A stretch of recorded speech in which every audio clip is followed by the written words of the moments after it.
So we are not producing just products, but we are producing cultural goods. It's probably, design is probably the only thing that we can consider contemporary of Italy right now. So we are not very good in contemporary art, but our participation to the contemporary world is probably related to design. So it's an economic and social movement. Okay, we just have to go through, because I don't have too much time to... okay, just some of you, of course, because you are coming from Canada, probably some of you, they like to ski, I hope. And probably a lot of the boots that you're wearing, they are, well, at least the 80% of the ski boots are produced by Italian companies in the world. And these boots are produced 15 kilometers from here, in a district called Montebelluna, that is a very tiny city. And they are surrounded by big brands that produce ski boots. So this is a technical product, of course, but has something related also to beauty.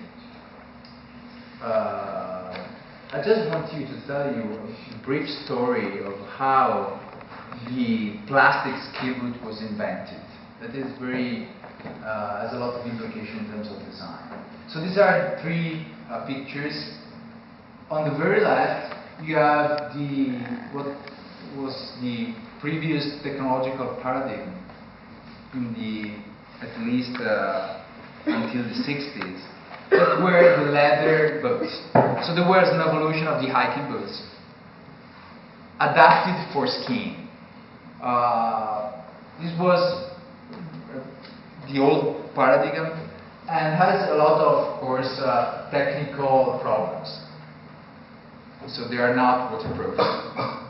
So even though they were very well designed and produced, water was coming in, and not very good protection from the cold. And of course they were soft. So it was hard to ski with them. You cannot link very well the boots to the ski, because they're just a tiny part. So what happened in the 70s? That was, we were a leader even at that time in producing these boots. Consider that until the 60s, skiing was really an elite kind of sport. Just the rich part of the society was able to go into the mountains in vacation and go skiing. I mean, it was very limited. And although Montebelluna was still the leader in that field, what happened that all the companies that they knew how, they knew that about the problems of the leather ski boots. So they tried to come up with some ideas, some solutions, just to add some plastics, like a film of plastic on top of the leather, but that was not successful at all. Until, an American guy in the 70s invented a plastic boot. His name is Bob Lange. Right now there is still the brand Lange, or I don't know how you can pronounce it, but he was a Polish immigrant in Colorado. Now the brand is still on the market. He invented the idea of trying to use plastics in particular, to producing ski boots. He invented that in Colorado. He presents that innovation into the international fair, where there were a lot of people coming from Italy, especially the guy coming from Tecnica, that is a very famous brand, for ski boots, for skiing, at least. And he saw that invention. That invention was really completely changed in the industry.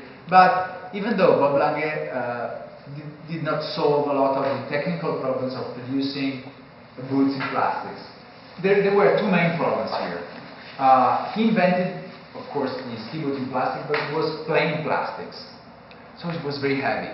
It was like, the boots of the astronauts. I mean, they were so, it's very heavy. They were very rigid, and there was also an economic problem. They were produced in two molds, and then you have to put them together. You have two halves of the boots that you have to. So it was very expensive to produce from an economic point of view. You have to use a lot of labor to put together the two parts. So Vaccari, who is the entrepreneur of Technica, is now still the entrepreneur of Technica. He saw that invention and he said, look, this is unbelievable. I'm going to invent the perfect ski boots in plastics. So he came back to Italy. He asked to several friends in the district to cluster together to try to solve the problem that Bob Lange didn't solve. So in 1 year they were able to invent really the technology for producing plastic boots that they're using right now. And they invented the inject plastics. So it's much more light because there's a lot of air in it. And it's very, very cheap because you have just one mold. You are injecting the plastic in one mold and it's done. So it's very easy to produce. It's very light. It's very resistant. Bulgaria, Russia as well. So that was part. Some countries in the Mediterranean, like Tunisia and Morocco. So where we established plants there, some companies there for producing stuff. Just lately to China and the Asian world.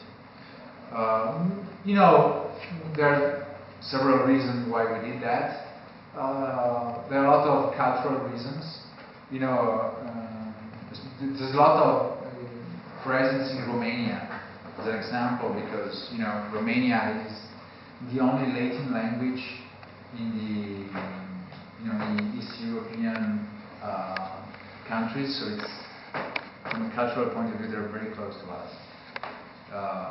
It goes for the Roman Empire in the past. They were dominated by Romans, and even the language is very close to Latin. The Romanian language is very close to Latin, so it's very easy, for us to interact. Even though we don't speak Romanian, they're not speaking Italian. It's kind of very easy connection. So that was part of the deal. But then, now they're sourcing, all over the world. So our companies, they don't complain. So, what's happening in terms of design? Well, in the past we were alone.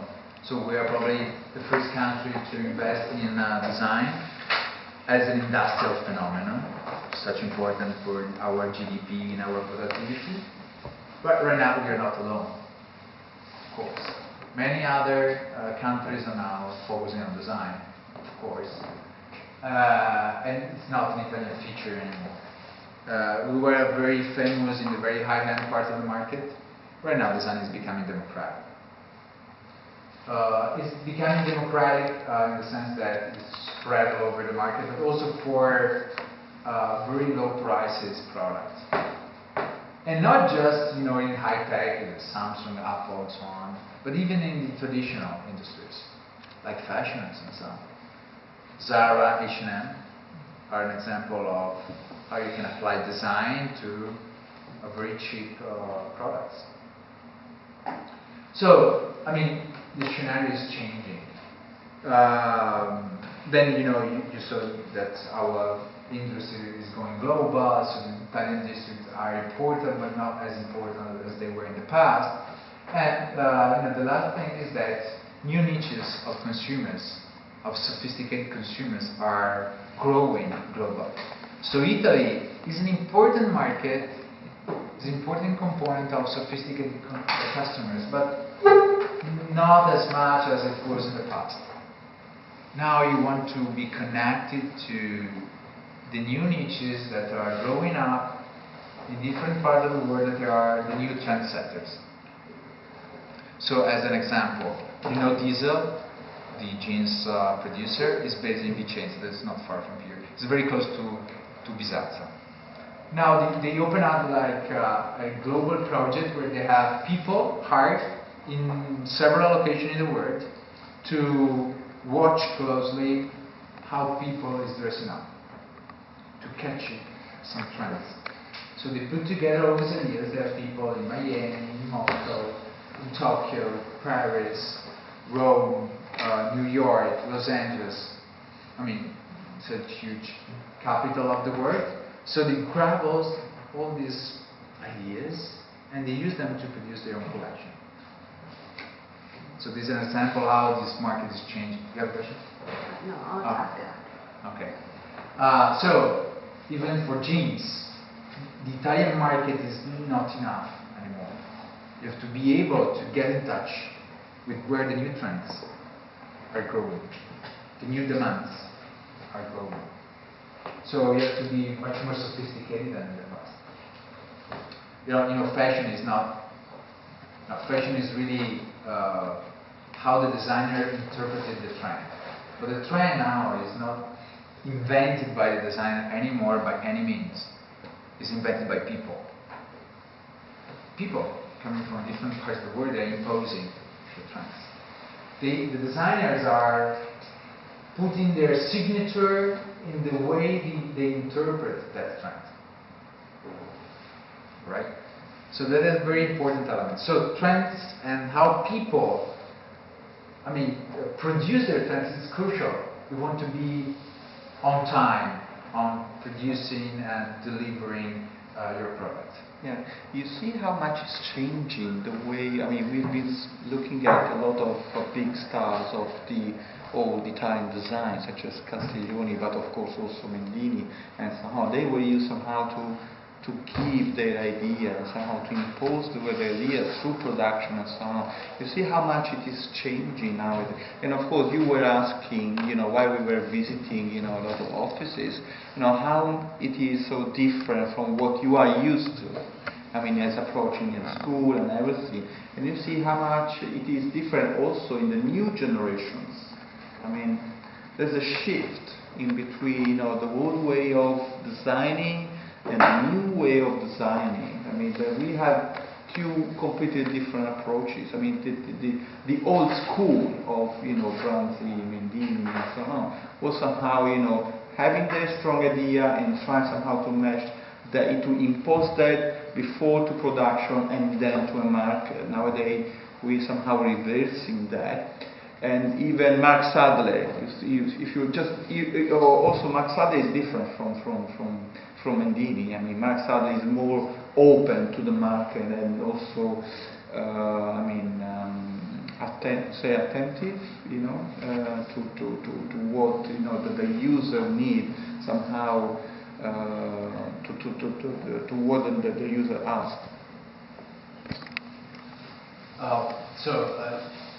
From economic point of view, this kind of looking for staying close to the customers is crucial. It's crucial. There are some companies that, in Italy, they moved their design department. Now, there's a company called Alpinestars. They're producing boots for motocross.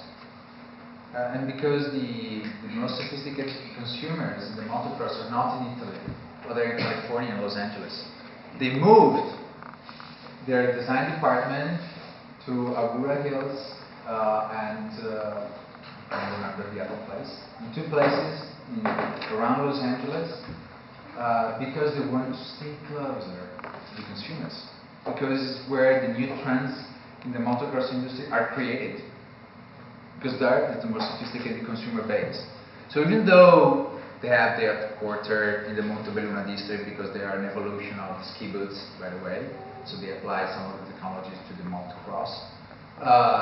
But they have the design department is in America. So it's hard to find that design in Italy and how Italy is very important because you want to translate the drawings into a final product. So you have a lot of knowledge here that is needed to do that. But the picture is much more complex. And Alpinestars is the global leader in the motocross boats.